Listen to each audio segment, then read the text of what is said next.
Hi friends, welcome to Adman Tech. இப்போ நம்ம இந்த வீடியோவில் என்ன பார்க்க போகிறோம் அப்படின்னா, எல்லாருமே வந்து ஆதார் கார்டு யூஸ் பண்ணிகிட்டு இருப்போம். ஆனால் இந்த ஆதார் கார்டில் ஒரு சில விஷயங்களை ஒரு முறை மட்டும்தான் வந்து நம்மளால் சேஞ்ச் பண்ண முடியும் அப்படின்னு சொல்லிட்டு இந்தியன் கவர்மெண்ட் அனௌன்ஸ் பண்ணியிருக்காங்க. அப்படி என்ன அப்படின்னு சொல்லிட்டு நான் சொல்கிறேன். இந்திய குடிமக்களுக்கு ஆதார் அட்டை இப்போது ஒரு அத்தியாவசிய ஆவணமாக வந்து மாறிடுச்சு. இது தனிப்பட்ட மற்றும் அரசாங்க நோக்கங்களுக்காக அடையாளம் காணும் வழிமுறையாக பயன்படுத்தவும் படுகிறது.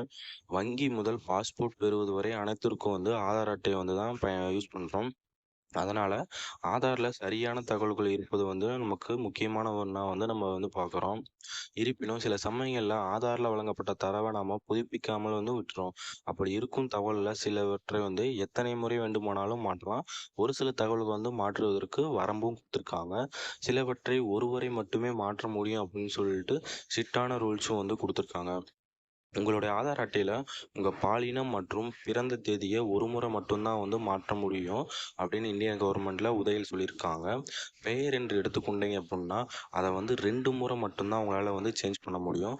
3வது முறையாக ஆதார் அட்டையில் உங்கள் பெயரை மாற்ற திட்டமிட்டால் அருகில் உள்ள ஆதார் அட்டை மையத்துக்கு நீங்கள் போகணும். உதவியின் பிராந்திய அலுவலகத்திற்கான சென்று உங்கள் பெயரை வந்து புதுப்பிக்க வந்து அனுமதி நீங்கள் வாங்கிக்கலாம். உங்கள் ஆதார் அட்டை உங்கள் குடியிருப்பு முகவரியை மாற்ற அனுமதிக்கிறது. உங்கள் குடியிருப்பு முகவரியை மாற்ற அடையாள அட்டை, பாஸ்போர்ட்டு, ரேஷன் கார்டு அல்லது முகவரிக்கான பிற சான்றுகளை நீங்கள் வந்து நீங்கள் கொடுத்தீங்க அப்படின்னா இந்த தகவல்களை வந்துட்டு நீங்கள் வந்து ஆன்லைனில் புதுப்பிச்சுக்கலாம். ஆதார் அட்டை மிகவும் வந்து முக்கியத்துவம் வாய்ந்தது. உங்கள் ஆதார் அட்டையில் உள்ள தகவல்களை ஒருபோதும் தெரியாத நபருக்கு வந்து கொடுக்கக்கூடாது. இந்த ஆதார் அட்டையில் பல்வேறு வகையான மோசடிகளை வந்து பயன்படுத்துகிறாங்க. எச்சரிக்கையுடன் இருக்கணும்னு சொல்லிட்டு உதவியில் சொல்லியிருக்காங்க. உங்கள் ஆதார் விவரங்களை நீங்கள் யாருக்கும் கொடுக்கக்கூடாது. இது தவிர உங்கள் தொலைபேசியில் நீங்கள் பெற்ற ஆதார் ஓடிபி அடையாளம் தெரியாத நபருக்கு நீங்கள் கொடுத்தீங்க அப்படின்னா இந்த இந்த செயல் மூலமாக நீங்கள் வந்து ஏமாறவும் படுவீங்க. அதே மாதிரி உங்கள் ஆதார் பேங்க்கோடு இணைக்கப்பட்டிருந்தால் அந்த ஓடிபி நீங்கள் சொன்னீங்கன்னா உங்கள் பேங்க் அக்கௌண்ட்டில் இருக்க அமௌண்ட் வந்து அவங்க வந்து எடுத்துக்கான வாய்ப்புகள்லாம் இருக்குது. இதெல்லாம் வந்து உதவியில் அனௌன்ஸ் பண்ணது. உங்களுடைய நீங்கள் டீட்டெயில்ஸ் எல்லாமே வந்துட்டு பெயரோ இல்லை அட்ரஸோ மாற்றாமல் இருந்தீங்க அப்படின்னா கண்டிப்பாக மாற்றுங்க.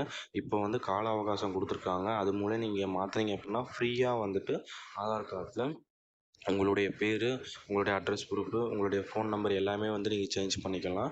ஓகே ஃப்ரெண்ட்ஸ், மறக்காமல் உங்களுடைய டீட்டெயில்ஸ் எல்லாமே வந்து சேஞ்ச் பண்ணணுன்னா உடனே சேஞ்ச் பண்ணுங்க. இல்லைன்னா அந்த டேட் முடியறதுக்குள்ளே ஜூன் 31 வரையும் டைம் கொடுத்துருக்காங்க. அதுக்குள்ளே பண்ணிங்க அப்படின்னா உங்களுக்கான அமௌண்ட் வந்து ஃப்ரீயாக பண்ணிக்கலாம் எல்லா சர்வீஸுமே. Okay friends, thank you.